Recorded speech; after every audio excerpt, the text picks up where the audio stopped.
Good evening. Thanks for joining us. Tonight at 10, a Valley mom says she's in danger of being separated from her family. The problem is linked back to the day she was born. The U.S. government says because she was delivered by a midwife, she can't travel overseas, at least for now. Yeah, Channel 5's Tracy Bragg spoke to an attorney to find out what steps can be taken to keep the family together. The mother says she feels she's being treated as a second-class citizen. Unless she can prove she's an American, she'll be away from her family for at least 4 years. Now I feel like a seagull without a port to land on. Santos Aguilar was born and raised in Brownsville. She says she and her husband work hard for every cent they make.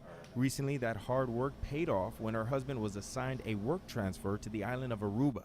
The family applied for passports. They got cleared, they got their passports ready to go.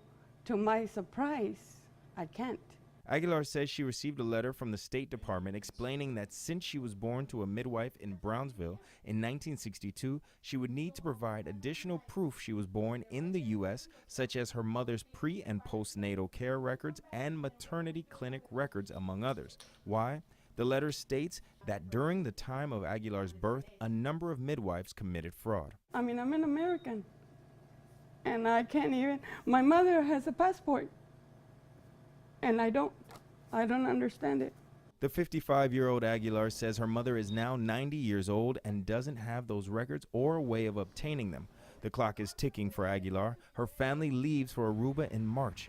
We headed to attorney Jaime Diaz. He explains this is a case he sees all too often.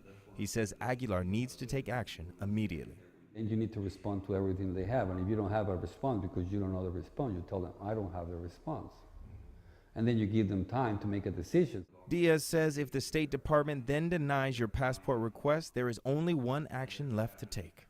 Then they need to go and see an attorney to file the lawsuit and go to federal court and present your case. Diaz explains the trial could last up to 8 months, so the sooner the better.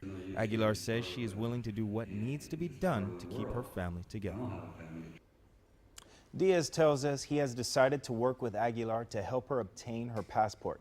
We will continue to monitor the situation and keep you up to date on the battle for Aguilar's passport. In the studio, Tracy Bragg, Channel 5 News at 10.